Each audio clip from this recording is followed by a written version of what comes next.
Paper theory of numbers के lecture number 11 में आज हम सेकंड यूनिट शुरू कर रहे हैं। इस यूनिट में हमारा जो सबसे पहला वाला टॉपिक है वो है डायोफेंटाइन इक्वेशन। तो डायोफेंटाइन इक्वेशन क्या होती है? दो या दो से अधिक अज्ञात चरों में ऐसी समीकरण जिसका हल जो है वो पूर्णांक है, इंटीजर्स है, यानी दो आपके पास जो वेरिएबल्स है जो अननोन है वो आपके X Y Z X Y दो या दो से ज्यादा हो सकते हैं, और लेकिन जो इनका सॉल्यूशन होगा एक्स वाई जेड की जो वैल्यूज आएगी वो हमेशा अगर इंटीजर्स में आती है, पूर्णांक में आती है, तो ऐसी वाली इक्वेशन को हम कहते हैं डायोफेंटाइन इक्वेशन। और डायोफेंटाइन इक्वेशन में हम जो बहुत टाइप की होती है, लेकिन हमारे सिलेबस में जो है जिसको हम पढ़ेंगे वो है लीनियर डायोफेंटाइन इक्वेशन। ये समीकरण कैसी होती है? A X plus B Y is equals to C, जहाँ पे ए बी सी क्या है? इंटीजर है। ये हमारी कैसी होगी? इसमें अननोन क्या हो गए? एक्स वाई, दो हमारे अननोन हो गए। ये यहाँ पे ए बी सी इंटीजर है और ए और बी एक साथ जीरो नहीं हो सकते, क्योंकि अगर ये एक साथ जीरो हो गए तो सी इज इक्वल टू क्या आ जाएगा? जीरो, और वो जो है वो उस केस में हम x और y की वैल्यूज जो है वो नहीं निकाल पाएंगे।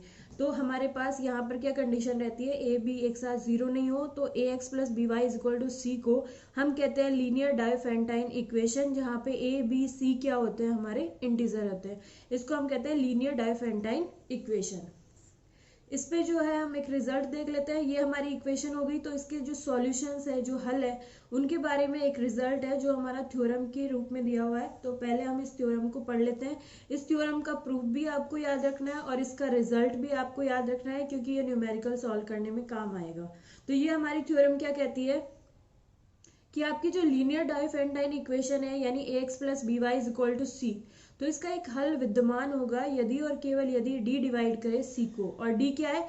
GCD of A B. तो कंडीशन क्या होगी? जो लीनियर डायोफेंटाइन इक्वेशन है A X plus B Y is equal to C, इसका सॉल्यूशन विद्यमान होगा यदि और केवल यदि ए और बी का जीसीडी जो है डी वो सी को डिवाइड करता हो। उसी केस में इसका हल सॉल्यूशन विद्यमान होगा, अदरवाइज नहीं होगा। आगे क्या दिया हुआ है? तथा यदि एक्स नॉट और वाई नॉट इस समीकरण का एक हल है तो इसके अन्य हल जो है वो इस प्रकार होंगे। X is equal to X not plus B by D T, Y is equal to why not minus A by D into T, जहाँ पे टी क्या है? कोई आर्बिट्रेरी कांस्टेंट, वो पूर्णांक है, इंटीजर है। तो ये वाली जो थ्योरम है वो आपकी दो बातें कंसिस्ट करती है। पहली बात तो ये लीनियर डायोफेंटाइन इक्वेशन का सॉल्यूशन कब विद्यमान होगा, उसके लिए कंडीशन दी हुई है, ये हमें सिद्ध करके दिखाना है। आगे हमें ये दिखाना है कि लीनियर डायोफेंटाइन इक्वेशन के कभी कभी ऐसी कंडीशन आएगी कोई हल विद्यमान नहीं होगा, कुछ केसेस में जो है अनंत हल विद्यमान होंगे। तो जहां पे अनंत हल विद्यमान होंगे, एक से ज्यादा हल विद्यमान होंगे, वहां पे हमें क्या कंडीशन प्रूव करके दिखानी है? यदि एक्स नॉट वाई नॉट इसका एक हल है तो इसके आगे के जो दूसरे हल है वो हम एक्स नॉट वाई नॉट की हेल्प से इस तरह से निकाल सकते हैं। जैसे यहाँ पर अगर हम कहना चाहे कि आगे जो है मेरा दूसरा वाला हल x और y है, तो x की वैल्यू क्या होगी? X not plus B by D into T, Y की value Y not minus A by D into T. यहाँ पे b और d हमारे क्या है? नॉन है, a d भी नॉन है, और यहाँ पर एक्स नॉट वाई नॉट भी हमें पता है, t जो है हम आर्बिट्रेरी इंटीजर मान लेंगे।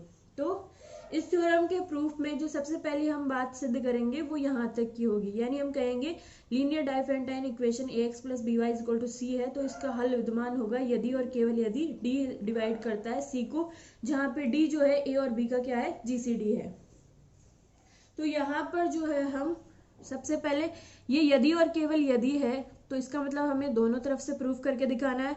तो पहले वाले केस में हमने ये मान लिया इस इक्वेशन का हल विद्यमान है, तो हमें क्या दिखाना है? डी डिवाइड करना चाहिए सी को, और डी जो है ए बी का जीसीडी है। तो सबसे पहले वाले केस में हमने क्या मान लिया?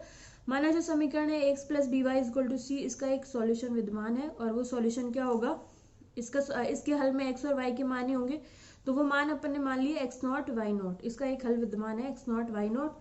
तो अगर एक्स नॉट वाई नॉट इसका हल है तो इसको संतुष्ट करेंगे, तो जब हम इक्वेशन में A x not plus B Y naught रखेंगे तो किसके इक्वल आएगा? सी के। ये हमारा रिजल्ट हो गया। दूसरा जो है हमें दिया हुआ है डी जो है जीसीडी है ए बी का, तो हमें दिखाना है डी डिवाइड करना चाहिए सी को। अब डी यदि जीसीडी है ए बी का, तो इसका मतलब ये है डी जो है ए और बी का डिवाइजर है, और यदि डी ए को डिवाइड करता है तो ए को जो है हम डी के मल्टीपल की फॉर्म में लिख सकते हैं। इसके लिए हमें इंटीजर चाहिए होगा, तो उसके लिए हमने आर मान लिया, और बी को हम डी के मल्टीपल की फॉर्म में लिखना चाह रहे हैं, तो जिस इंटीजर की हमें जरूरत थी उसको हमने एस मान लिया। तो यहाँ पर a equal to D R और b equal to D S हो जाएगा। क्यों? क्योंकि d जो है इन दोनों का क्या है, जीसीडी है।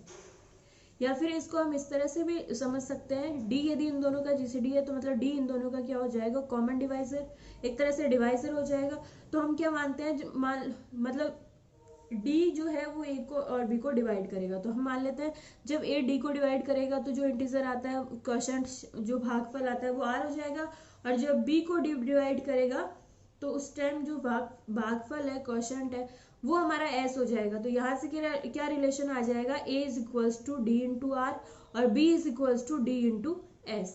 तो यहाँ से ये रिलेशन हमने यहाँ जो लिखा है a is equal to D R, b is equal to D S, वो हमारा कहाँ से आया है, d इन दोनों का जीसीडी है, इससे आया है। तो यहाँ पे हमारे पास ये रिलेशन आ गया, a is equal to this and b is equal to this. तो हम क्या करते हैं, इक्वेशन 1 क्या कह रही है, c इज इक्वल टू है a X not plus b Y not. अब a और b की वैल्यू हम यहाँ से लाके रख देते हैं। तो a की जगह हम क्या लिखेंगे, डी आर और एक्स नॉट इसके साथ है, प्लस b की जगह हम लिखेंगे डी एस और वाई नॉट इसके साथ है। यहाँ से हम d कॉमन ले लेंगे तो क्या आएगा, R X not plus S Y not और मल्टीप्लाइड में क्या है डी, और c इक्वल टू क्या हो जाएगा, d इंटू दिस। अब c जो है वो d की मल्टीपल की फॉर्म में लिखा जा रहा है, यानी यदि c को d डिवाइड करता है तो उस केस में भागफल क्या आएगा, ये, और ये हमारा क्या है, एक पूर्णांक है। इसका मतलब c में d का पूरा पूरा भाग जा रहा है, इसका मतलब क्या हो जाएगा, d डिवाइड कर रहा है c को। या फिर हम ये भी कह सकते हैं c को d की मल्टीपल की फॉर्म में लिख पा रहे हैं, इसका मतलब d डिवाइड कर रहा है c को। तो हमारी क्या होगी, कंडीशन पूरी हो गई। सेकंड वाले केस में कन्वर्सली विलोमतः हम क्या मान लेते हैं, हम यहाँ से मान लेंगे d डिवाइड कर रहा है c को, फिर हम दिखाएंगे कि जो है इसका एक हल हमारे पास विद्यमान है, ये चीज हम दिखाएंगे। तो हमने क्या मान लिया d डिवाइड करता है c को। तो हमें क्या पता है, यदि d डिवाइड करता है c को तो हम c को d के मल्टीपल की फॉर्म में लिख सकते हैं किसी इंटीजर के साथ गुणा करके। तो वो इंटीजर हमने क्या मान लिया, t। हमने कहा there exist integer t such that c is equal to क्या हो जाएगा, d इंटू टी, यानी कि जब d जो है c को डिवाइड करे तो भागफल क्या है, t। तो c इज इक्वल टू क्या हो गया, d इंटू टी, और इसको हमने इक्वेशन 3 नाम दे दिया। आगे हमें दिया हुआ है GCD of A B is equal to D, यानी ए और बी का जीसीडी क्या है, डी है।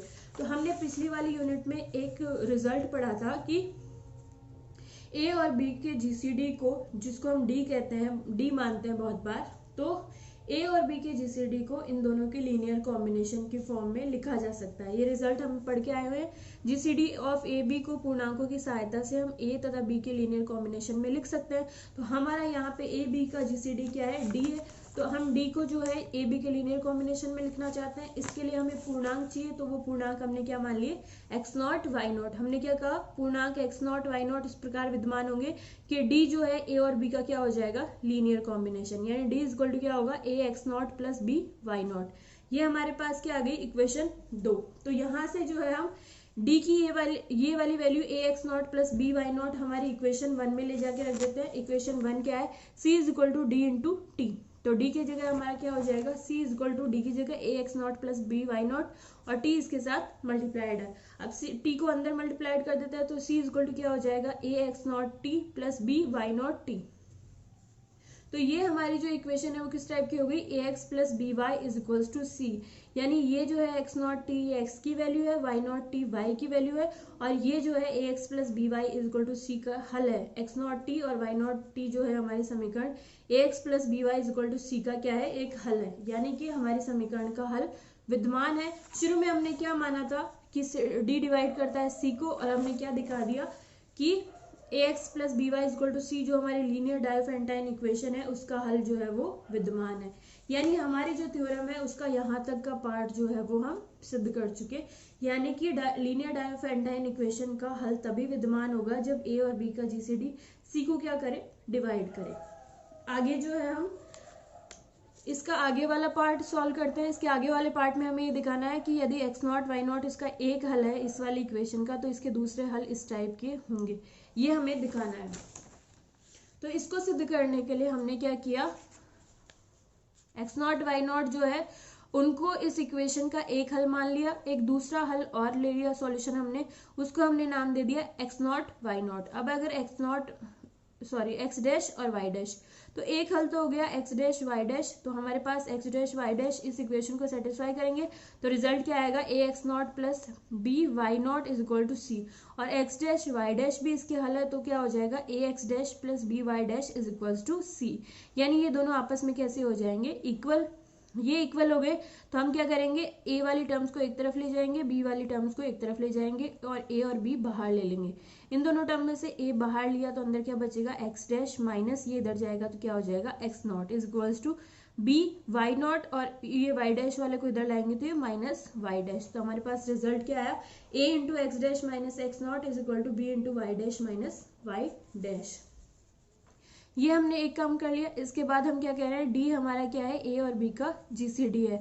तो वही जैसा हमने इसके थ्योरम के पहले वाले पार्ट में किया है, अगर डी जो है इन दोनों का जीसीडी है, इसका मतलब इन दोनों का डिवाइजर भी है। इन दोनों का डिवाइजर है तो इंटीजर आर और एस इस प्रकार से विद्यमान होंगे कि ए को हम डी के मल्टीपल की फॉर्म में लिखेंगे और बी को भी डी के मल्टीपल की फॉर्म में लिखेंगे।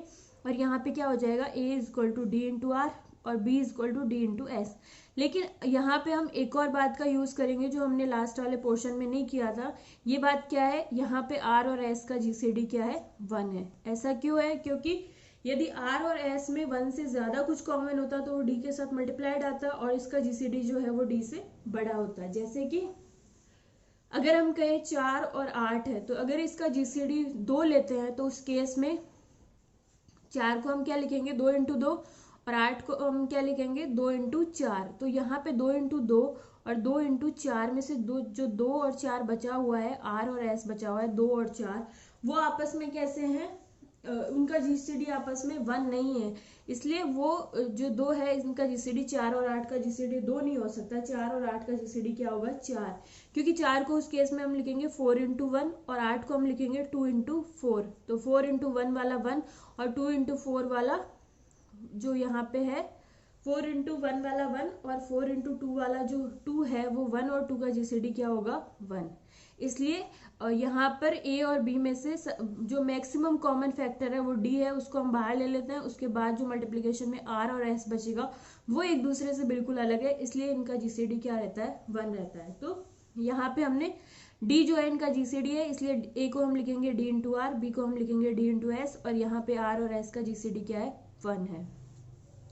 ए और बी की ये वैल्यूज हम जो है हमारी इक्वेशन जो लास्ट में हमें मिली है उसमें ले जाके रख देते हैं। तो यहाँ पे ए की जगह क्या हो जाएगा, D into R x dash minus x not is equal to, B की जगह क्या हो जाएगा, D into S Y not minus Y dash. तो यहाँ से डी दोनों तरफ से कैंसिल हो जाएगा और क्या आएगा, R x dash minus x not is equal to S Y not minus Y dash. यहाँ तक हमारा हो गया। इसके बाद आप देखिए, यदि x dash minus x not को एक तरफ रखते हैं, आर को इधर डिवाइडेशन में क्रॉस मल्टीप्लिकेशन कर देते हैं, तो S into Y dash Y not minus Y dash by R is equal to क्या होगा, X dash minus x not. और एक्स नॉट और एक्स डैश दोनों ही क्या है, इंटीजर है, क्योंकि हमारी ये लीनियर डाइफरेंटाइन इक्वेशन है तो इसके जो भी हल है वो क्या होंगे, इंटीजर। तो ये दोनों इंटीजर है तो इन दोनों का माइनस भी क्या होगा, इंटीजर। इसका मतलब ये जो है x dash minus x not ये क्या है, पूर्णांक है। मतलब क्या हुआ, जब हम S into Y not minus Y dash को आर से डिवाइड कर रहे हैं तो हमें इंटीजर मिल रहा है। इसका मतलब S into Y not minus Y dash में आर का पूरा पूरा भाग जा रहा है। इसका मतलब क्या हुआ, आर डिवाइड कर रहा है S into Y not minus Y dash को। अब यहाँ पे आर और एस का जीसीडी तो 1 है, इसका मतलब आर एस को डिवाइड नहीं कर रहा, आर किसको डिवाइड कर रहा है, why not minus Y dash को। और इसको जो है हम रिजल्ट से भी समझ सकते हैं। जो यूक्लिड की लेमा फर्स्ट वाली थी उसको अगर आप देखो तो वो ये कहती है, यदि ए डिवाइड करता है बी इंटू सी को और ए बी का जीसीडी क्या है, 1 है, इसका मतलब ए डिवाइड करता है सी को, इसलिए ए बी और सी के प्रोडक्ट को डिवाइड कर रहा है। तो यहाँ पे आर और एस का जीसीडी 1 है, इसका मतलब क्या हुआ, आर डिवाइड कर रहा है why not minus Y dash को। अब अगर आर इसको डिवाइड कर रहा है तो इसको जो है हम आर के मल्टीपल की फॉर्म में लिख सकते हैं। तो यहाँ पे हमने क्या मान लिया, उसके लिए हमें इंटीजर चाहिए, तो ये हमने इंटीजर टी मान लिया। तो हमने क्या कहा, y not minus Y dash को हम आर के मल्टीपल की फॉर्म में लिख सकते हैं। क्यों लिख सकते हैं, क्योंकि आर जो है why not minus Y dash को डिवाइड कर रहा है। तो यहाँ पे क्या रिलेशन आ गया, y not minus Y dash is equal to r into t. ये वाला रिजल्ट जो है हम हमारी इक्वेशन नंबर 6 में ले जाके रख देंगे। हमें क्या मिला है, why not minus Y dash is equal to r into t. ये हमारी इक्वेशन में यहाँ पे हम ले जाके रखेंगे y not minus Y dash is equal to r into T. तो इधर क्या हो जाएगा, s into r into t, और इधर हमारा क्या रहेगा r x dash minus x naught है। आर दोनों तरफ से कैंसिल आउट हो जाएगा, यहाँ पे क्या बचेगा x dash minus x not is equal to s into T. यहाँ से हम एक्स डैश की वैल्यू निकालेंगे तो क्या आएगा x not plus S into t, और एस की वैल्यू जो है हम यहाँ से लाके रखेंगे तो क्या हो जाएगा बी बाई डी। तो यहाँ पे क्या आएगा X dash is equal to X not plus S की जगह B by D into T, क्योंकि D B is equal to क्या है डी एस है। ऐसे ही हम इक्वेशन 7 से y dash is equal to क्या लिख सकते हैं y not minus r t, और आर को हम यहाँ पे क्या लिखेंगे, आर को हम लिखेंगे ए बाई डी। तो हमारा रिजल्ट क्या हो जाएगा y dash is equal to why not minus A by D into T. तो ये हमें जो थ्योरम प्रूफ करनी थी कि यदि इसके जो दूसरे हल है वो किस टाइप के होंगे, x not plus B by D into t, और वाई का जो हल है दूसरा हल क्या होगा y not minus A by D into t. ये हमारे जो है वो दूसरे वाले हल हमने ले लिए। अब आप जो है एक बार हम चेक भी कर सकते हैं कि ये इस इक्वेशन जो हमारी लीनियर डायोफेंटाइन इक्वेशन है इसको सेटिस्फाई कर रहे हैं या नहीं कर रहे। तो हम A X dash plus B Y dash निकालते हैं, अगर ये सी के इक्वल आता है इसका मतलब ये एक्स डैश और वाई डैश इसको सेटिस्फाई कर रहे हैं। तो ए एक्स डैश की जगह हम रखते हैं x not plus B by D into t, plus B Y dash की जगह हम रखते हैं y not minus A by D into T. तो यहाँ पर a x not plus B Y naught को एक साथ ले लेते हैं, प्लस इन दोनों में से टी हम बाहर ले लेते हैं। यहाँ पे क्या बचेगा a b by d plus का, और यहाँ पे minus b by b a by d. तो ये प्लस और माइनस जीरो हो जाएगा, हमारे पास क्या बचेगा a x not plus B Y naught. लेकिन a x not plus B Y naught is equal to क्या है सी है, क्योंकि एक्स नॉट और वाई नॉट पहले से ही इसके हल है, तो इसकी जगह क्या आएगा सी। तो A X dash plus B Y dash is equal to क्या हो गया सी। इसका मतलब इस तरह के जो एक्स डैश वाई डैश है वो भी क्या होते हैं इस इक्वेशन के हल होते हैं। तो यहाँ पर टी के अलग अलग वैल्यूज जब हम रखेंगे, यहाँ पे एक्स डैश और वाई डैश टी की फॉर्म में है, टी पे डिपेंड कर रहे हैं, तो हमारा x naught y naught fix है, ए बी और डी भी फिक्स है, लेकिन टी की वैल्यू हम चेंज करेंगे तो हमें इस इक्वेशन के अनंत हल जो है वो मिल सकते हैं। लेकिन वो कब मिलेंगे जब हमारा ए बी और जो है वो ए बी सी इस वाली कंडीशन को सेटिस्फाई करे। तो ये आपकी यूनिट 2 का पहला वाला लेक्चर है। आप जो है इसको शुरू से ही ध्यान से पढ़िए, अगर आपको एक बार में समझ में नहीं आता तो आप दूसरी बार पढ़िए और इसको पूरी तरह समझने की कोशिश कीजिए। इसकी अगली वाली क्लास में हम इस पे एग्जांपल्स लेंगे जिससे कि और ज़्यादा क्लियर हो जाएगा।